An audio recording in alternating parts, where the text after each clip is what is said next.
Good morning. I know we are few, but we can still greet. Good morning. Thank you. That gives me some energy. At least I'm speaking to some people. Thank you very much. Okay, I was waiting for the slides to be up here. As indicated, I'm Nangula Uaandja. I'm from the Namibia Investment Promotion and Development Board. Just talking about Namibia. So let's see. Many times when we talk about Namibia, there's a couple of people that do not know where Namibia is, so they start asking questions, where is Namibia, what is Namibia? So that's where we start. It's the most beautiful country on the planet, right here in Africa. Sometimes many people know South Africa and others know Angola, so I tell people there is a space between Angola and South Africa and Atlantic Ocean on the one side. That space is called Namibia. So Namibia is the second least densely populated country in the world. So we have got 824,000 square kilometers, but only about 2.5, 2.6 people are living in that square kilometers. And actually most of them are so at this part of Namibia. So this is densely populated. Then a number live here in Windhoek, where the capital city is, and then some here at the coast where the second and the third largest towns are. The rest of the country is mostly farms and desert. So we've got two deserts, one on this side and another. So if you have heard about the Kalahari Desert, it's on this side, and then we've got the Namib Desert. They say it's probably the world's oldest desert on this side. So we are a former colony of Germany and a former colony of South Africa, and we got our independence in 1990, so we have been independent for 32 years, and we have got about 13 local languages that we speak. Normally what people find interesting when I ask them, give me a guess of one of those 13 local languages. Of course, English is the official language. Can somebody give me a guess of one of the 13 local languages? Just guess. No. German. So when we say local languages in Namibia, German is also a local language. So we have got quite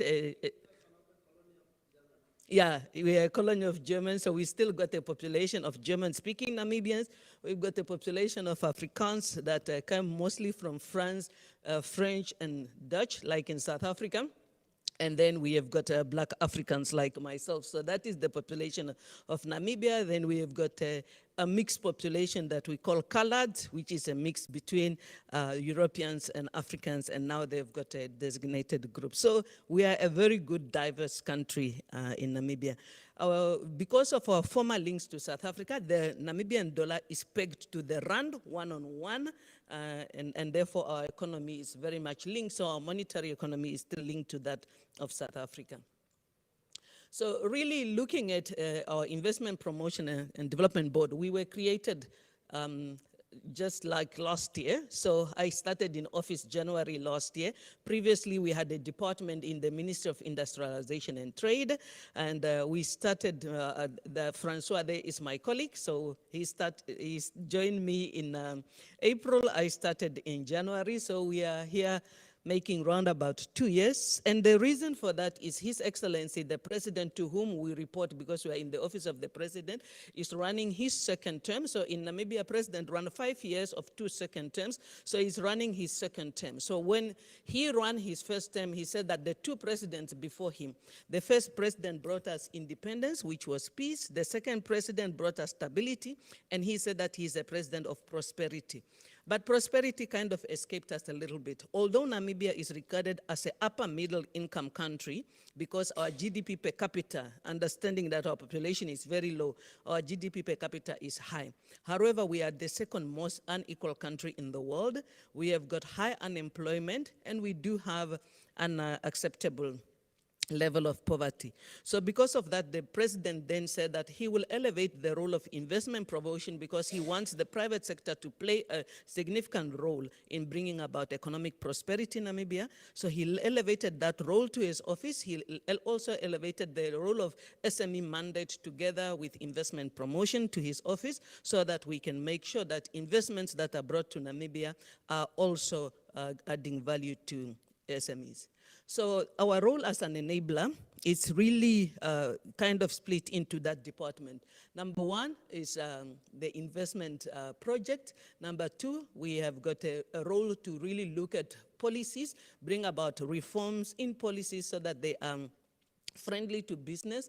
We've got a role to support the skilling of Namibia, to help with our Ministry of Home Affairs, where we need skills to be brought in Namibia to come up with policies that will enable that one, but at the same time identify those skills that are really required so that we can work with universities and other institutions to help Namibia develop the skills that we need.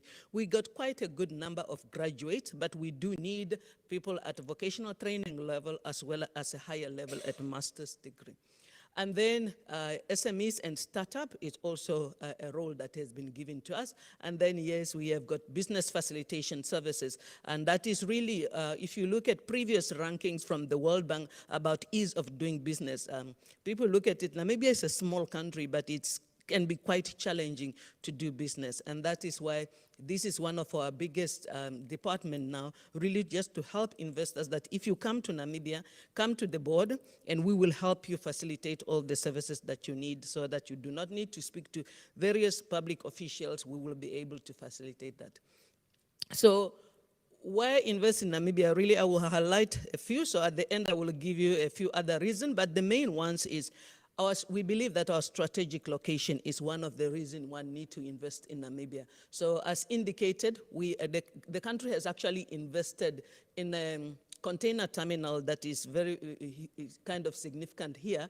And that position enables us, so we do have another a harbor here in this town of Ludat. So we've got two here, and that one is able to really help us to make sure that ships that go, whether it is to Middle East, Far East, South America, and USA, or from Europe, Namibia can be a stop, and also to go, because we are bordering about 3 landlocked countries that, of course, have got the options to either send their goods through Angola, through South Africa, through Mozambique, or through Namibia.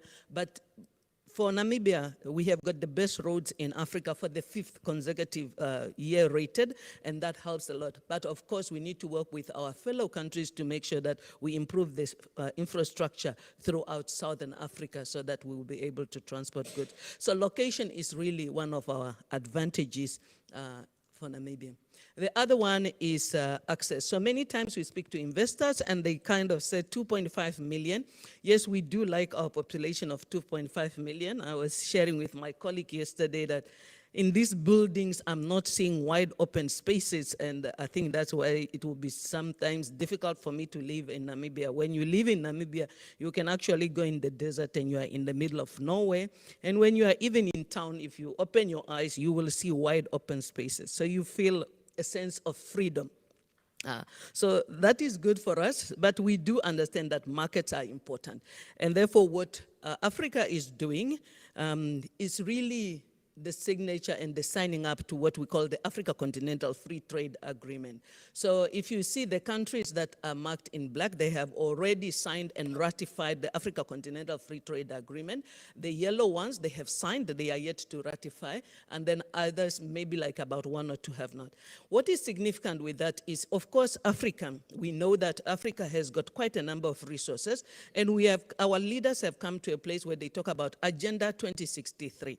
Agenda 2063 is where Africa says it has been long that Africa is facing unemployment, poverty, inequalities, while our resources are being extracted and used to prosper other countries, and they come back in various other forms, and we buy them at very high prices. So what we need to do as a continent is encourage production of goods and services within Africa and increase trade among African countries. We have done the study as Africans, and we noted that the trade among Asian countries is very high, the trade among European countries is high, the trade among Americas are very high, but the trading among African countries is very, very low. And so is the connectivity amongst African countries. So that is something that we want to change. If we want to change that, for us to trade among ourselves, then we need to remove the barriers to trade. And barriers to trade is then removing duties between us. And we are not saying that for you to invest in Africa, you must be an African, but hopefully for you to sell goods to Africa, we want to encourage you to come and produce them in Africa. So we want, whether you produce them in Namibia or in Angola or in DRC or wherever, then you sell them to us within Africa, then that is trading among ourselves. And that is really what we want to encourage. And with that protocol, we have really looked at what can we master, because so that as part of what we call SADC, the Southern Development Community, Southern Africa Development Community, the other ones, the COMESAs and the others, we are going to master certain products so that we know that every one of us are able to help our people and we're able to generate jobs. So Namibia is part of that, and therefore currently we are part of what we call SACU. SACU is Namibia, South Africa, Lesotho, Swaziland, and Botswana. There we have got completely open trade. Whatever you produce in Namibia will go to South Africa and to Botswana. So about 80 million population without any duties whatsoever. So that one is already in place. But the Africa Continental Free Trade Agreement, that is in process, and it was implemented 1 January last year. And therefore, if you are the last to enter Africa, your competitors might make their way and your goods will become expensive in Africa. So yes, availability and proximity to component, as we know that Africa has got quite a number of natural resources. So whether it is Namibia, whether it is in the rest of African countries, you are very close to your materials.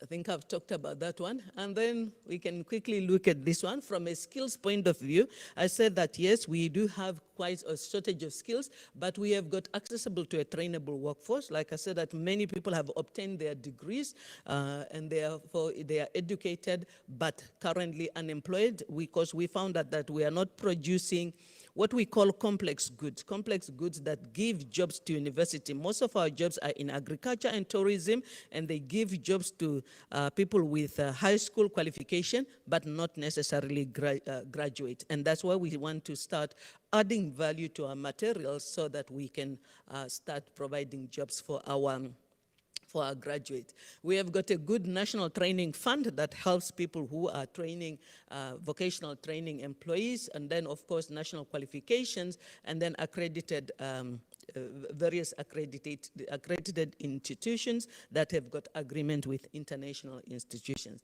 And yes, we have got a young and hustling culture of people that want to work hard. Or invest in Namibia. I think most of what I want to come and talk about is really energy.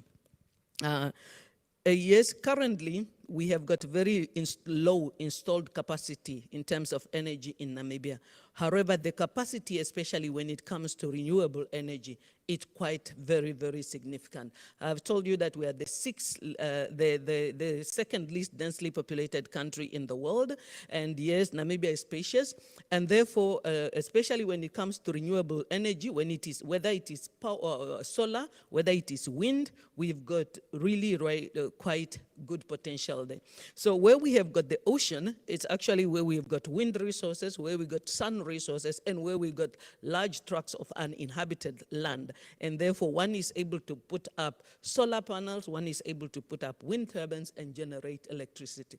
So we have, for example, Namibia, Botswana, and the USA have entered into a letter of intent for us to produce about 5 gigawatt of renewable energy electricity in about 5 years. At the same time, I will tell you a little bit about our road to green hydrogen shortly. So other items there, yes, from digital infrastructure, to linguistic prowess, to quality of life. Schooling system, health system is one of the best on the continent. And therefore, if you want to attract if you want to attract expatriates, Namibia is definitely a place to do business in Africa. And then yes, hospitality, tourism is one of our largest sector, and it is a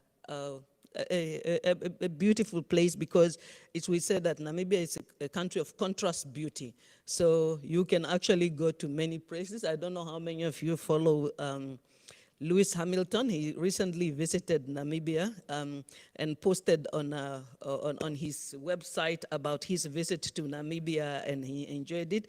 I think before him, somebody like Jose Mourinho also visited Namibia this year. So we have got quite a good number of visits. I don't know how many of you know somebody like Angelina Jolie. She shot a movie called Beyond Borders in Namibia, and her first child was actually born in Namibia. So she came to Namibia for that one, and that's why I say we've got good infrastructure. So sectors, where do we invest? These are the sectors that we are promoting in Namibia. We have worked with the Harvard Growth Lab, and we have identified about 97 products put in the various categories that we want to produce. And food and agro-processing is one. So especially we have got advantage when it comes to dates and when it comes to grapes. So Namibia is probably, they say we compete probably with somebody like Chile in getting to market for the grape season. We have got about 2 or 3 weeks advantage when other countries are not yet in market. And when it comes to date, especially when we look at the Middle East, when they're in season, we are out of season, and when they're out of season, we are in season. So we have got quite good investors from the UAE in our date industry, and they're still looking to invest more so that they can meet their demand. So, but of course, some of them are considering how they can add value to Namibia. Metals, yes, diamonds. Recently, Anglo-America invested in, I think, like a 7 billion vessel. We are one of the countries, although if you look at it from a quantity point of view, Namibia does not have a lot of diamonds, but from a quality point of view, we are in the top 10. And it's because of our gem diamonds that are mined in the Atlantic Ocean is the best in terms of quality in the world. And then yes, uranium, I think we became the second largest producer of uranium, if I'm not mistaken, this year, because the prices have started to go up now. We have seen even more activity. Some mines that were under care maintenance, they've started to revive. And then yes, tourism I've talked about, transport and logistics, and various other sectors. I am so sure my time is coming up. So investment, you can invest either in existing project, which is on our catalog. We've got some published public documents, or as an investor, you can come with your own project. And when you've got your own project, we will be able to help you, facilitate, and support you with the visas that you require. So, some exciting development. This one, of course, it depends on who you are talking to. It can be exciting or not exciting. If we are talking to net zero, then definitely not exciting. If you are talking about investment in oil and gas, for those that are interested, exciting. Shell and Total Energies have both discovered oil this year in Namibia, and they said that the potential there is significant, to the extent that I think Shell has drilled the second well, and they say between now and March next year, they will drill 5 wells so that they can start developing that one. From what they look like, it can be quite significant, and therefore they're waiting to go to market. So that is something that is new. We have not had oil before, but I think there has been exploration activities in Namibia over many years, and it looks like currently this is going to be something that will help our people.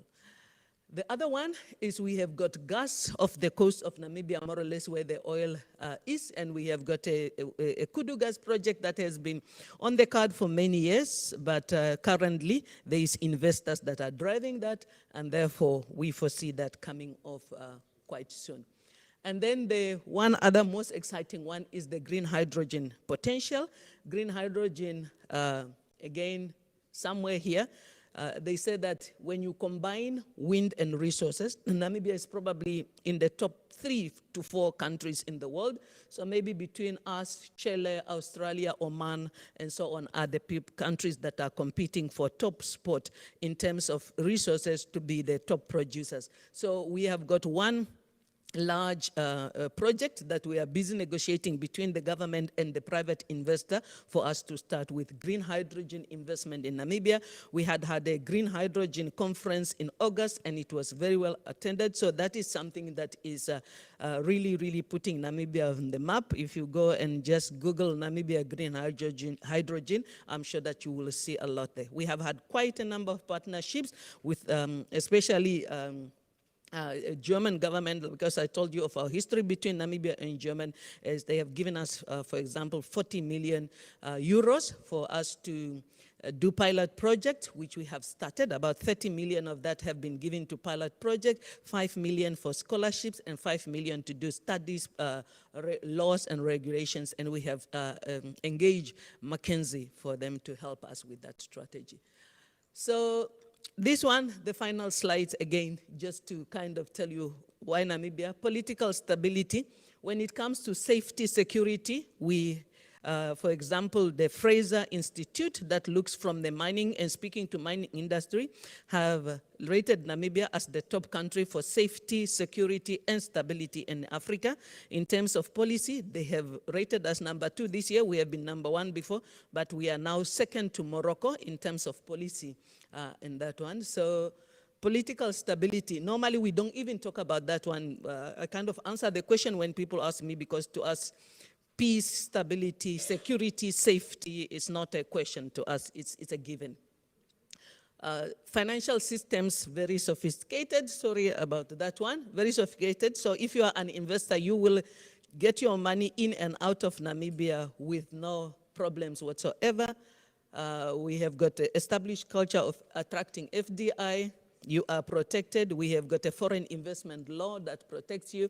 Human rights, we are top there. Advanced infrastructure, logistical hub, liberty, accessible workforce, natural resources, currency convertibles, rule of law, quality of life, market access, dispute resolutions are all guaranteed. And yes, I'm sure there is much more to talk about, but in a nutshell, that is Namibia. Thank you very much.